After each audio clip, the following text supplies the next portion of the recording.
Hello everyone. Today we are going to discuss the topic that is writing skill, report writing, writing application. This topic we are going to cover in the subject that is General English 1 in the first semester. So let us start with the topic.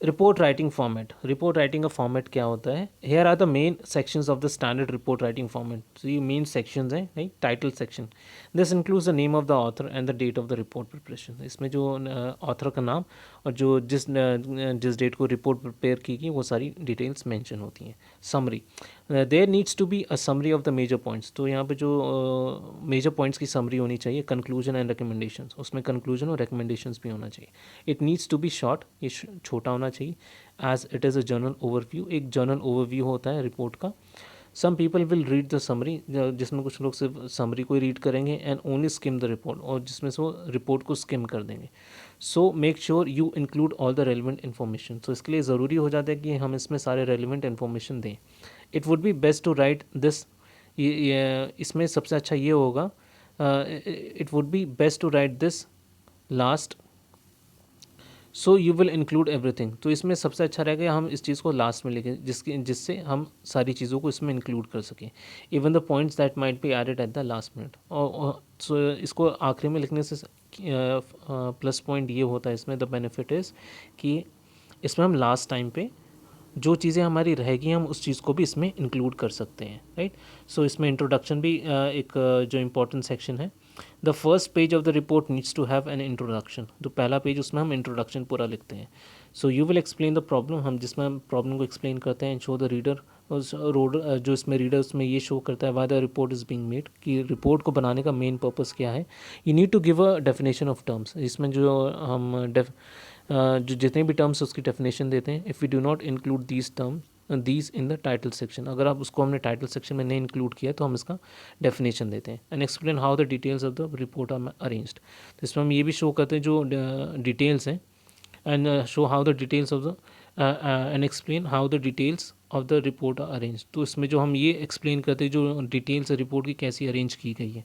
फिर इसके बाद आता है जो important section body this is the main section of the report ये जो section जो report का मेन सेक्शन होता है there needs to be several section तो यहाँ पे बहुत सारे सेक्शंस होते हैं ज़रूर इसमें बहुत सारे सेक्शंस की ज़रूरत होती है राइट विद ईच हैविंग सब टाइटल जिसमें सबका सब टाइटल होता है इन्फॉर्मेशन इज़ यूजली अरेंज जो इन्फॉर्मेशन है उसको यूजली इस तरीके से अरेंज किया जाता है इन ऑर्डर ऑफ इम्पोर्टेंस जो importance in order of importance तो जो भी इम्पोर्टेंस है मतलब इन ऑर्डर ऑफ इम्पोर्टेंस के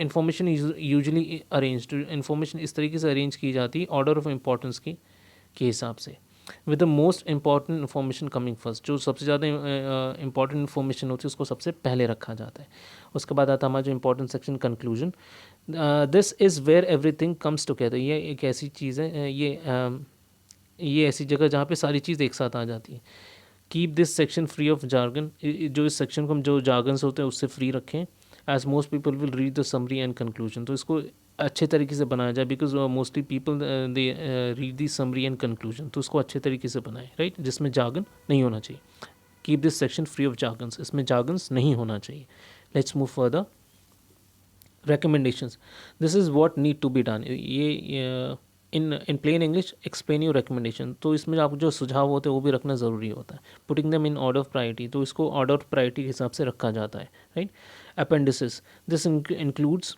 information that expert in the field will read तो ये जो इन्फॉर्मेशन होता है अपेंडिसेस जो एक्सपर्ट्स होते हैं वो उस चीज़ को रीड करते हैं it has the technical details about you technical details that support your conclusion इसमें सारी टेक्निकल डिटेल्स दी रखी होती है जो आपके कंक्लूजन को सपोर्ट करती है right so you are Sweety मतलब ये एक हाइपोथेटिकल सिचुएशन है मतलब एक सो रिपोर्ट कैसे लिखी जाती है उसके लिए एक हाइपोथेटिकल सिचुएशन दी गई है योर स्वीटी सुरेश आप मतलब लड़की हैं तो स्वीटी है सुरेश मतलब हाइपोथेटिकल नेम है एक हाइपोथेटिकल स्कूल है राइट तो एक सिचुएशन है right so with the help of this situation will be writing report तो हम देखेंगे रिपोर्ट कैसे लिखी जाती है your Sweety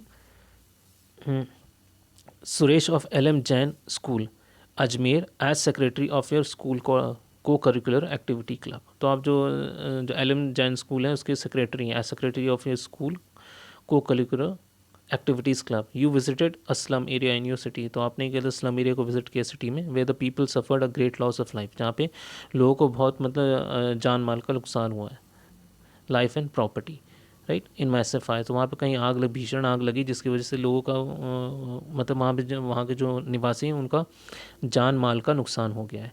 the students of your school rendered their service. जो आपके स्कूल के जो स्टूडेंट्स उन्होंने सर्विस अपनी सेवाएं दी हैं. And material help to the victims. जो वहाँ के जो पीड़ित लोग हैं उनको मतलब वहाँ से उनकी सेवा की है, मतलब कुछ मटेरियल देके, right. Write a report in 100 to 125 words for your school magazine. तो स्कूल मैगजीन के लिए आपको एक रिपोर्ट लिखनी है. So let us see how the report is written. तो रिपोर्ट इस तरीके से लिखी जाती है. Student service to victims of fire. So इसमें लिखा है student service to victim of fire by Sweety. तो इट मे बी स्वीटी, कोई भी हो सकता है, स्वीटी, सुरेश, कुछ भी लिख दीजिए. क्या L M. Jain school, right. So इसमें लिखा है इन 14 जनवरी 2020 hypothetical situation है. A major slum area in Vilasnagar was gutted by massive fire. तो जो स्लम एरिया था विलासनगर में, वो कहते हैं वहाँ पे एक बहुत भीषण आग लग गई थी 10 फरवरी को, 10 फरवरी 2020 को.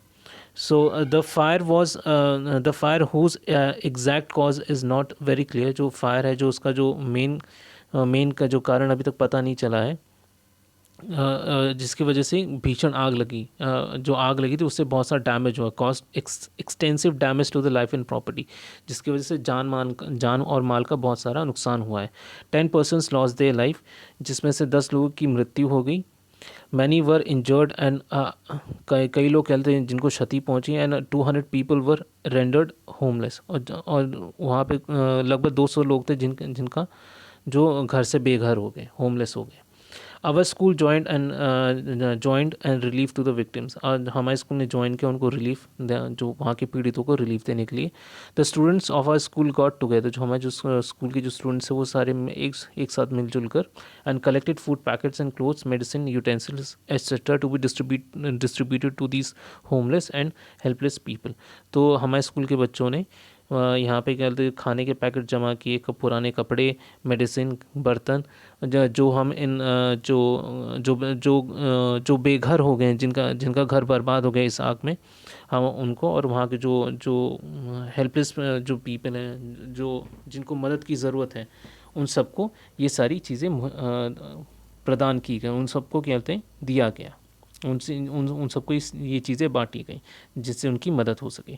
10 students and 3 teachers personally visited this slum. जो 10 बच्चे और 3 टीचर्स ने इस जगह को पर्सनली विजिट किया, इस स्लम को पर्सनली विजिट किया to ensure proper and fair distribution of the items. तो इस चीज़ को एंश्योर करना कि उनको ये सारी चीज़ें अच्छी तरीके से, सही तरीके से दी गई हैं. That had been collected and thus provided some relief to these unfortunate people in their time of crisis and misery. तो इस समय, जो इस संकट के समय में, मतलब इस चीज़ को इंश्योर किया गया कि जो सारी चीज़ें सही से उनको प्रोवाइड की गई हैं, जिससे उनको कुछ थोड़ा रिलीफ मिले इस दुर्भाग्यपूर्ण समय में, राइट. इस संकट के समय में. और जो पीड़ित लोग हैं, इन पीड़ित लोगों को कुछ किसी तरीके की इस संकट में किसी तरीके की मदद इन सारी चीज़ों को डिस्ट्रीब्यूट करने से इन पीड़ितों की किसी तरीके से मदद की जा सके, right. Let's move further. Writing application. हम एप्लीकेशन कैसे लिखते हैं? In this case, in the case of students, it is important to apply for leave to bypass any obstacle in the assessment process. तो मतलब ये, तो हमने पीछे क्या लेते हैं, ये हमने रिपोर्ट राइटिंग कर लिया है, right. So we are done with the report writing. Now let's move further, how to write an application. So writing application, in the case of students, it is important to apply for leave to bypass any obstacle in the assessment process. तो कभी कभी ऐसे situation आ जाती है जहाँ पे आपको कहते हैं छुट्टी लेनी पड़ सकती है. उस चीज़ के लिए हम कहते हैं एप्लीकेशन की ज़रूरत पड़ती है. When a student is unwell to attend the school college. कभी जो एक सिचुएशन ऐसी होती है जहाँ पे जो एक स्टूडेंट है कहते हैं कॉलेज और स्कूल को नहीं अटेंड कर सकता, he should write a sick leave application. तो उसको एक सिक लीव एप्लीकेशन लिखनी चाहिए demanding leave from principle of your school college. तो मतलब आप अपने रिस्पेक्टिव स्कूल या कॉलेज को एक एप्लीकेशन लिख के आप एक तो छुट्टी मांग सकते हैं, राइट. और ये रेलिवेंट क्लास है, या तो स्कूल कॉलेज को मतलब जो प्रिंसिपल है आपके स्कूल कॉलेज को, उनको लिख सकते हैं, या